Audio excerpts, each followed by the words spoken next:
Well, shakin' folks, back with another reaction and back with another cover of a Duran Duran tune. And once again, big shout out to Izzy, both for providing this 1997 tribute album and also for his immense patience. I've been meaning to get back to this. There's a number of other tracks that he sent me semi recently, including a few that were sort of one-off lucky dip type of reactions, or tracks that I was going to go through or I am going to go through in that context. But yeah, I've been meaning to get back to a number of things, and his tunes, or the tunes that he has talked about and would like to see discussed in a reaction format, are among those that I've been lagging on the most, so I do apologize to you, sir. Nevertheless, we're back for one of the remaining tunes on the 97 tribute album. It's covered by a group called Mr. T Experience, which is a very funny name. Mr. T, B.A. Baracus, we're talking one of the not silver screen, one of the small screen icons of my youth. I was a fan of the A-Team growing up, and obviously Mr. T is one of the main characters of the A-Team. So yeah, I don't know, it's a really funny name, but I don't know them by name, so, my assumption would be maybe they're on the punk or ska spectrum, given that a number of tracks on this album have been, though fair to say that is not the case for all of them. Indeed, one had sort of a artistic metal type of feel, which is the Deftones track. And yeah, there's just been some great variety as Luca jumps up and says hello. And yeah, so I don't know quite what to expect. If I had a guess, it would maybe be a punk rock type of tune. But yeah, the original, Is There Something I Should Know? If you remember the reaction, you'll remember that it was one I didn't remember by name going into it, but once it started, it was like, oh wait, like I remember this from my youth. I definitely heard this on the radio. So yeah, I really enjoy the original. It has that classic Duran, early Duran type of feel. It's one of the tunes I think expresses that type of sound as I've come to understand it, and also by contrasting it with later styles and sounds, which I'm still coming to terms with, again, as I started to go through more of the live performances, and again, shout out to a number of people who have made those available, including Adam.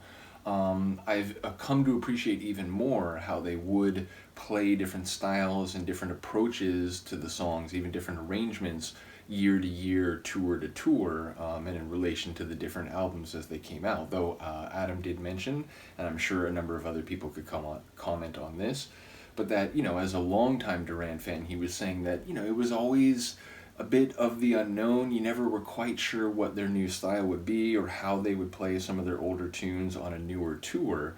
And so that it was, a challenging experience to enjoy tunes that you come to know a certain way, but then they would play differently on different tours.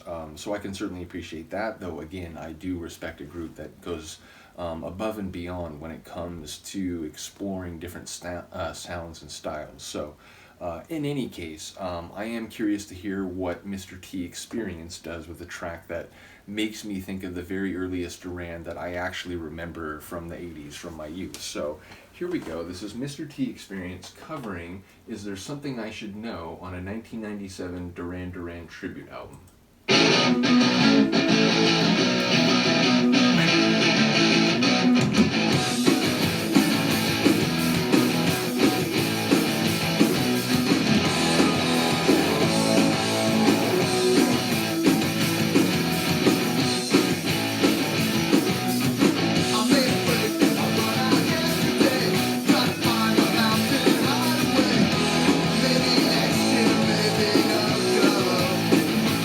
Almost has like a 70s punk sound.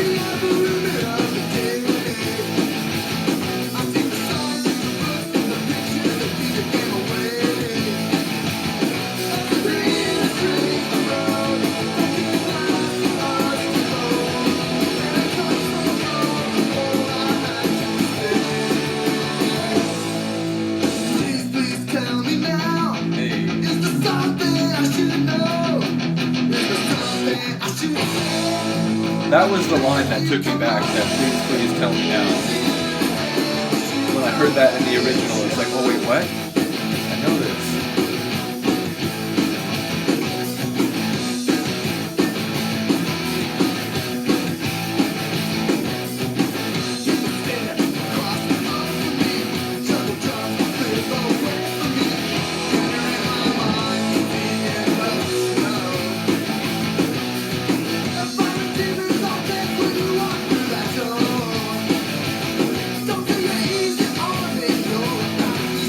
like he can push his voice without it straining or cracking.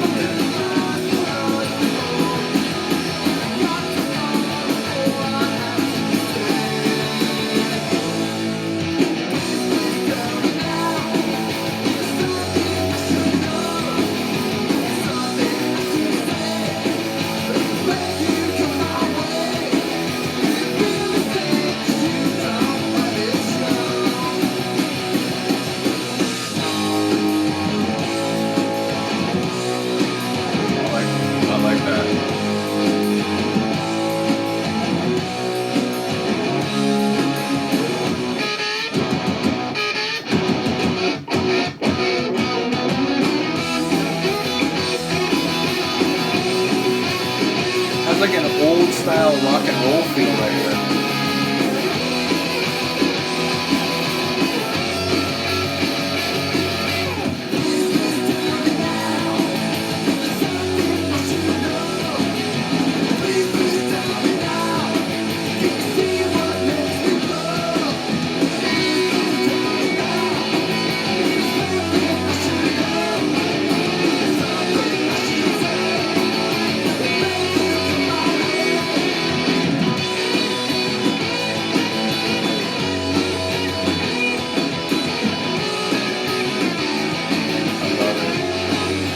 That guitar solo even feels like it could be in a Chuck Berry song.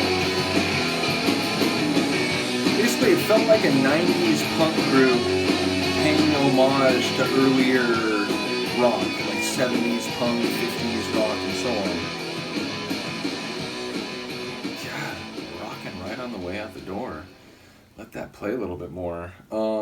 But yeah, that was really cool. Again, I don't know Mr. T experience. It does make me a bit curious. Again, there's been a few punk rock reaction series where I am going through material I've never heard, which is refreshing. You know, going through all these 80s and synth pop and new wave groups and so on. You know, in many cases, they're songs I've never heard before.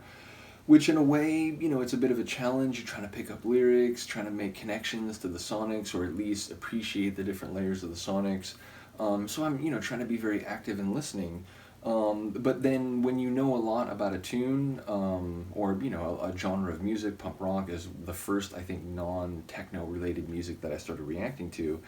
And I did that because, you know, a lot of these groups and albums I've been listening to for a very long time.